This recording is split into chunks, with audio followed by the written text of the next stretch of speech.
ปกิณกะแห่งธรรมะณทางสถานีวิทยุแห่งนี้เป็นประจำทุกวันในเวลาเดียวกันนี้ญาติโยมท่านผู้ฟังอาตมาต้องขออนุโมทนาขอบใจต่อทุกท่านทุกคนที่ติดตามฟังรายการนี้มาด้วยดีตลอดบางท่านก็ฟังภาคกลางวันบางท่านก็ฟังตอนค่ำตอนมืดบางท่านก็ฟังเวลาเดี๋ยวนี้รายการนี้ถ่ายทอดสดแต่ว่าถ้าเป็นกลางวันตอนค่ำก็จะมีการบันทึกเสียงไว้ไปถ่ายไปเปิดแก่ญาติแก่โยมได้ฟังกันอีกครั้งอันนี้ต้องขออนุโมทนาต่อคุณโยมเจ้าหน้าที่ทุกท่านทุกคนเป็นอย่างมากที่ได้ช่วยกันเผยแผ่ธรรมะคือแก่ญาติแก่โยมที่อยู่ตั้งบ้านตั้งจองได้รับฟังกันต่อไปเอามาไหว้พระและเตือนสติบอกข้อศีลที่อย่างอีกก็คือว่าเรื่องของศีลนั้นก็เป็นเรื่องของแต่ละบุคคลเพราะแต่ละคนก็มีศีลอยู่ในกายในวาจาในจิตแต่ว่าบางครั้งอาจจะหลงลืมขาดสติเลยไม่มีศีลวันนี้ก็จะเตือนสติเรื่องของสิ่งนี้ก่อนอื่นก็ไหว้พระกันเนอะเอาตั้งใจเนอะอะระหังสัมมาสัมพุทโธภควาพุทธังภวันตังอภิวาเทมิกราบพระพุทธสวากขาโตภควตาธัมโมธัมมังนัมสสามิกราบพระธรรมสุปฏิปันโนภควโตสาวกสังโฆสังฆังนัมมามิกราบพระสงฆ์นะโมตัสสะภะคะวะโตอะระหะโตสัมมาสัมพุทธัสสะนะโมตัสสะภะคะวะโตอะระหะโตสัมมาสัมพุทธัสสะนะโมตัสสะภะคะวะโตอะระหะโตสัมมาสัมพุทธัสสะพุทธังสรณังคัจฉามิธัมมังสรณังคัจฉามิสังฆังสรณังคัจฉามิตุติยัมปิพุทธังสรณังคัจฉามิตุติยัมปิธัมมังสรณังคัจฉามิ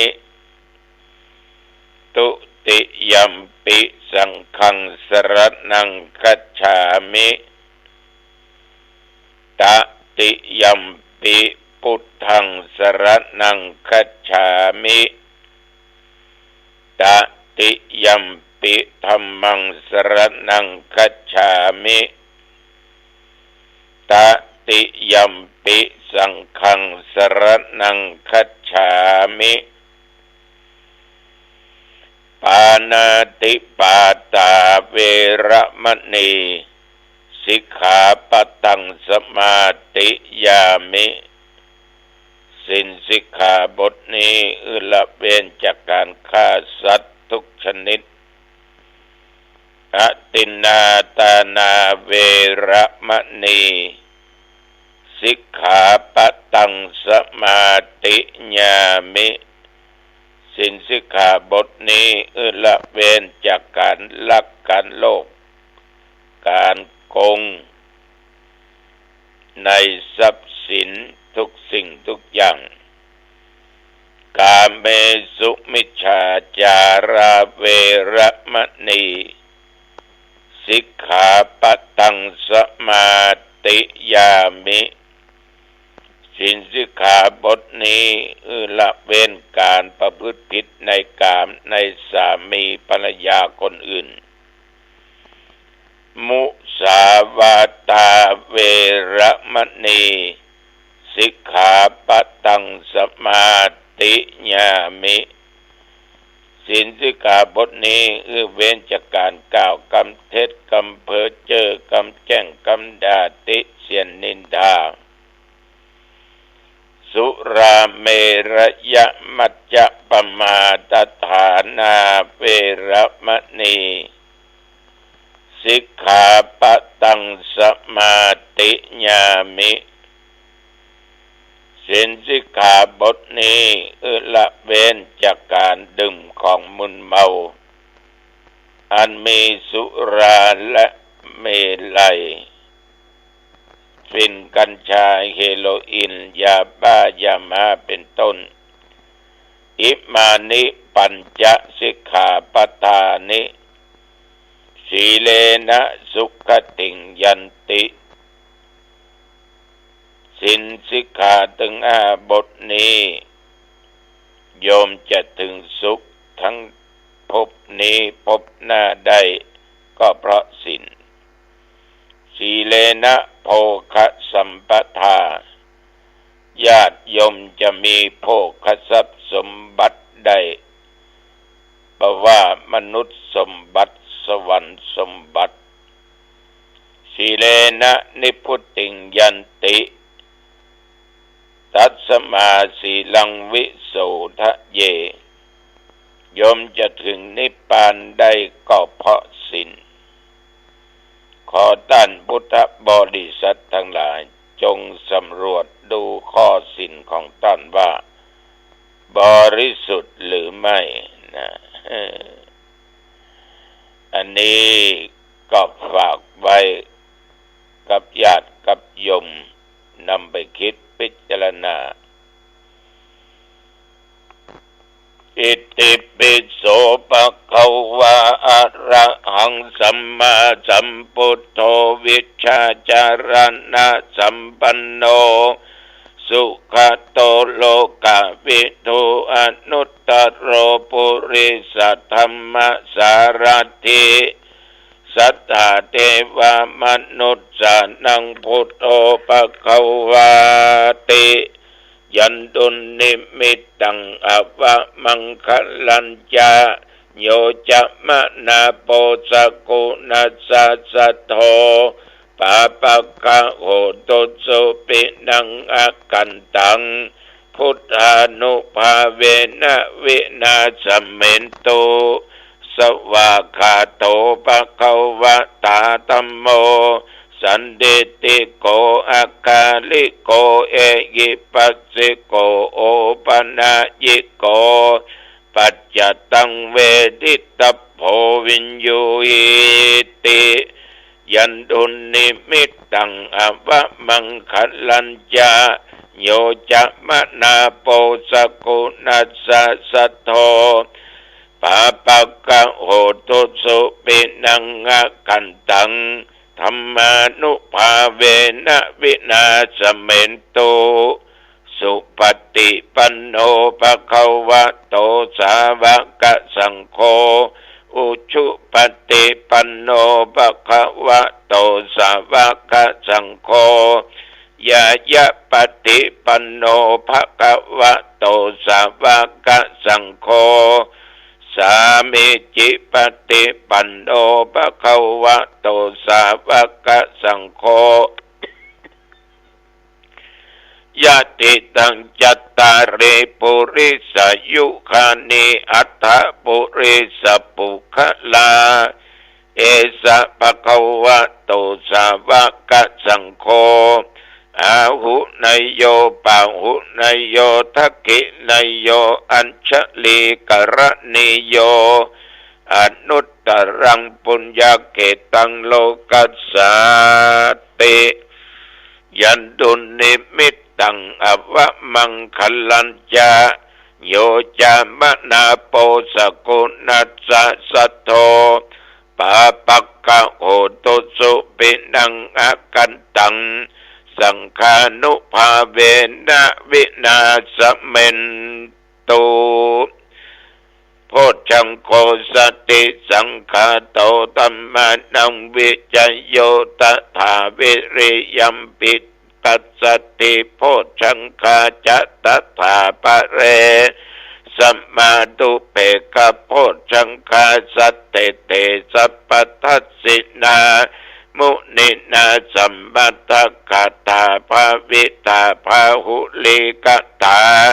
สังวัตตันติอภิญญาญาณิพพานายะจัพโพธิยา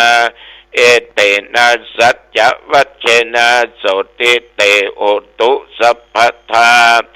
เอกัสสมิงสัมมะเยนะโทมุขลานันจักกัสสปังคิลานเนตุกิเตติสวาโพชังเคสัตตะเทสเยเตจะตังอภินันติตวาโรคามุจจิงสุตังคะเน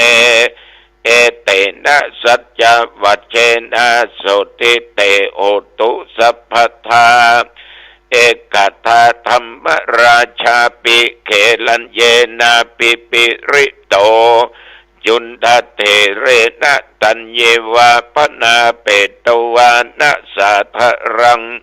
สัมโมติตวาจะอาภาธาตัมหาพุทธาสิธานะโสเอเตนะสัจจวัชเชนะโสติเตโอตุสัพพทาปะหินาเตจะอาภาธาตินันนัมปิมะเหสิดังมัคคาอัตตกิเลสาวาปัตตานุปติธรรมตังเอเตนะสัจจวัชเชนะโสติเตโหตุสัพพทาภวตุสัพพมังคัลลังรักขันตุสัพพเทวตาสัพพพุทธานุภาเวนะสัทธาโสทิภวันตุเตภวตุสัพพมังคัลลังรักขันตุสัพพเทวตาสัพพธัมมานุภาเวนะสัทธาโสทิภวันตุเตภวตุสัพพมังคัลลังรักขันตุสัพพเทวตาสัพพสังฆานุภาเวนะสัทธาโสทิภวันตุเตด้วยบทพุทธานุภาพธรรมานุภาพสังฆานุภาพบทสาธยายมนต์อันศักดิ์สิทธิ์อาตมาขอตั้งจิตถวายพระพรชัยมงคลแด่สมเด็จพระเจ้าลูกเธอเจ้าฟ้าปัชรกิติยาภาขอตั้งจิตอธิษฐานอันแน่วแน่ขอพระองค์ท่านนั้นได้ทรงหายจากอาการพระประชวรขอพระองค์มีสุขภาพพลามัยกายใจแข็งแรงดุจดั้งเดิมขอให้พระองค์จงมีพระชนมายุยิ่งยืนนานได้120 พระพรรษายิ่งขึ้นไปขอถวายพระพรกรมอุตุกรมอุตุบอกว่าฝนยังมีอยู่ระยะนี้ระมัดระวังจะไปชะล่าใจอย่าประมาทอย่าขาดสติทุก คนต้องเตรียมพร้อมมาหรือไม่มาเราก็เตรียมพร้อมชื่อว่าเราไม่ประมาทมันมาเราก็เตรียมไว้แล้วมันไม่มาก็ดีกับเรานับตั้งแต่เมื่อตะวันวามาจนถึงปัจจุบันบัดเดี๋ยวนี้เที่ยวบริเวณวัดหนองตองใกล้เคียงมีรายงานว่าฝนตกแม้แต่หยดเดียวลมก็บ่มีอากาศก็ดีขึ้นมาหน่อยเย็นมาพ่องลงเนาะอุณหภูมิก็34ปัจจุบันนี้ก็19องศาก็ออกไม่ออกรายการสดที่ออกอากาศนี้ก็นั่งอยู่บนเตียงนอนนั่นน่ะเอาเปิดประตูนะเอาลมพัดเข้ามาเย็นญาติโยมพ่อแม่พี่น้องแต่ว่ากินเขาง่ายแล้วก็อยู่วัดลงจากห้องไปไปจากับศรัทธาญาติโยมเพราะแต่ว่านี้เป็นเอาศพเดินทางมาจากโรงพยาบาลทหารผ่านศึกที่กรุงเทพคนที่เสียไปนั้นเป็นคนสระปีแต่เป็นมีแฟนอยู่ที่หนองตองสถาวัดหนองตองรักษาตัวได้อยู่36-37 ปีที่โรงพยาบาลบัดนี้ก็ตั้งศพบำเพ็ญกุศลที่วัดหนองตองจะทำการประชุมเพลิงวันที่27นะ27ทุกคืนก็มีเทศน์มีสวดคืนสุดท้ายจะมาไว้เทศน์เขาให้กรรมเนาะ เพราะเจ้าภาพเปิ้นก็นิมนต์ไว้นึกถึงการเจ็บไข้ได้ป่วยนะบางครั้งมันก็เป็นกรรมเป็นเวรนะเอายาเท่าใดก็บ่หายบีบนวดก็ได้ยาตาก็เสียวยาเม็ดก็ไม่ได้ผลยาน้ำก็บ่ได้ดีฉีดเข้าไปก็ยังบ่หายละก็มอกยังแควนแต่บ่หายขาดในที่สุดมาก็ต้องจากกันไปพรากกันไปเนี่ยเอามานึกถึงชีวิตคนเฮานะพอออกไม่ออกญาติโยมอยู่ด้วยกันไม่ดีจังกันเนอะขอบิณฑบาตเถอะจะไปจังกันเนอะเขาก็ต้องจากกันอยู่ดีไปจังกันอย่างนี้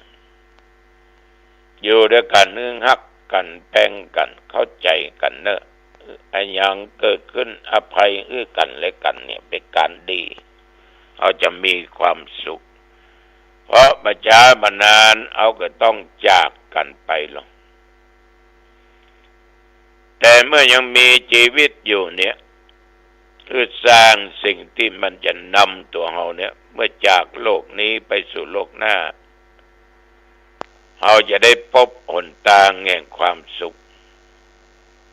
ท่านทั้งหลายเมื่อมีชีวิตท่านทั้งหลายก็อุปถากอุปถัมภ์ได้ให้ทานรักษาศีลฟังเทศน์ฟังธรรมเมตตาภาวนาอันนี้เกิดจากศรัทธาของท่านศรัทธานี่แปลว่าความเชื่อแต่การเชื่อเนี่ยเชื่อสิ่งที่ควรเชื่อแต่มาบอกว่านักนะเชื่อว่าทำดีก็ได้ดีทำชั่วก็ได้ชั่วยมดูข่าวครับฟังนั้นฟังนี้ถึงวันมันเดือดร้อนเพราะอย่างเพราะคนทำผิดศีลผิดธรรมและผิดตัวบทกฎหมายกฎกติกาที่มนุษย์ตั้งกันขึ้นมาได้ ก็เลยเดือดร้อนกันวุ่นวายกันว่าทางกายว่าทางวาจาทางด้านจิตใจบ่มีความสุขบ่มีความสงบเพราะมันไปเชื่อเนาะมันไปเชื่อบาปอย่างเงี้ย มันเชื่อว่าทำดีต้องได้ดีทำชั่วต้องได้ชั่วอย่างเคยเคยจ่าบางคนน่าละอายทำดีได้ดีมีที่ไหนทำชั่วได้ดีมีถมไปอันนี้สู่เจ้าก็ลองพอกะทำดีอ่ะมันต้องได้ดีทำบดีมันก็ได้บดีนั่นนะถึงจะได้มาขนาดไหนก็จ้างเถอะถ้ามาได้มาได้การผิดศีลผิดธรรมผิดกฎหมายในที่สุดมันก็ต้องอันตรธานไปเพราะสิ่งนั้นมันไม่ใช่ของเราฉะนั้นญาติโยมสร้างศรัทธาตั้งดีไว้เนอะเมื่อเป็นศรัทธาญาณสัมปยุตมีสติมีปัญญาพิจารณาดูดีๆว่า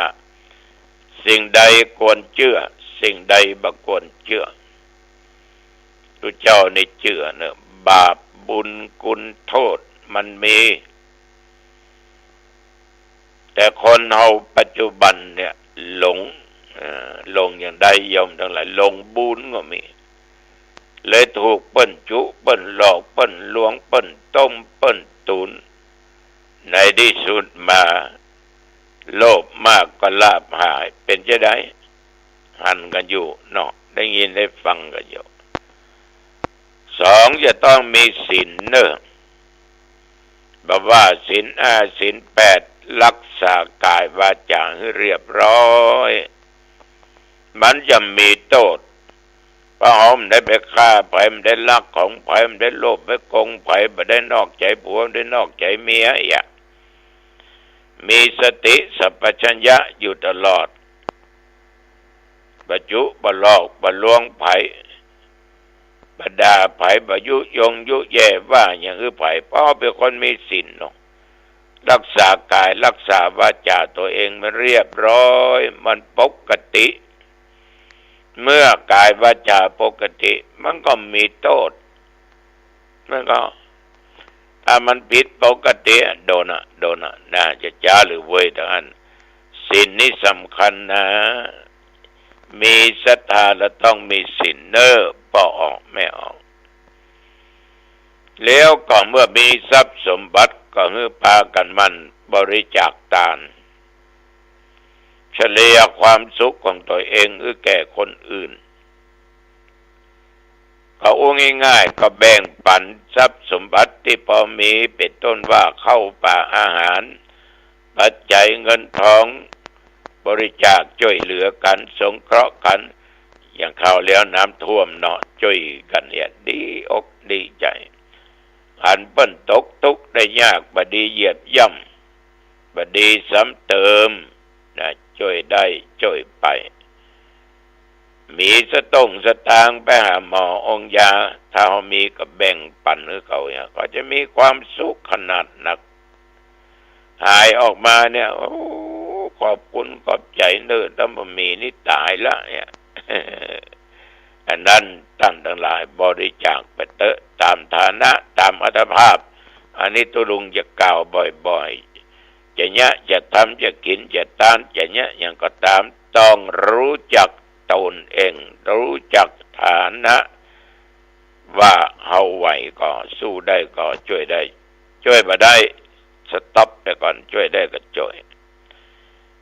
ประการสำคัญนั้นตัวนี้เป็นตัวสำคัญคือตัวปัญญาถ้ามีปัญญาแล้วอันไหนเป็นบาปอันยังเป็นบุญทำอันใดดีบ่ดีบ่อันยังเป็นศีลเป็นธรรมเรื่องเพราะมันขาดปัญญาแปลว่าความรอบรู้เกิดจากการฟังเกิดจากการคิดเกิดจากการปฏิบัติญาติโยมได้ฟังตัวเจ้าหนองตองก็ทำให้เกิดสติปัญญาได้ปัญญามีมันจะรู้ว่าอันใดเป็นบาปอันใดเป็นบุญอันใดเป็นกุศลอันใดเป็นโทษถ้ามาขาดปัญญาหูเรื่องสักอย่าง อันนี้เป็นธรรมะโดยย่อและง่ายศรัทธาศีลจาคะและปัญญาเนอะลองนำไปพินิจพิจารณาดูวันที่28เอาปะกันเนาะที่วัดปันเต้าหางดงนะจะไปเทศเนอะวันที่27เอาก็ปะกันที่วัดบ้านดงเจริญนะวัดดงเจริญไปเขตอำเภอสันทรายแต่ไปเข้าที่ลวงเหนือโดยสเก็ตปากันเนอปอออกไม่ออกเนอที่งานข่าวดำวัดบ้านดงเจริญในวันที่27เอาละวันนี้อู้จากันฝากคำแต่ว่านี่ไปทำสามีจิกรรมที่วัดพระสิงห์นะก็อู้ซื่อๆก็คารวะกันเป็นสามีจิกรรมที่ปฏิบัติกันมาเป็นธรรมเนียมเป็นประเพณีอันดีอันงามแต่ว่ามีถึงพระสงฆ์องค์เจ้าทุกระดับแล้วก็มีภิกษุณีก็ไปร่วมแต่ว่าก็ดีใจนะภิกษุณีอุบาสกอุบาสิกาครบถ้วนก็ขอฝากไว้เอาละวันนี้เวลาพอดีอายุวันโนสุขังพลังพบกันใหม่โอกาสหน้าเจริญพรสวัสดี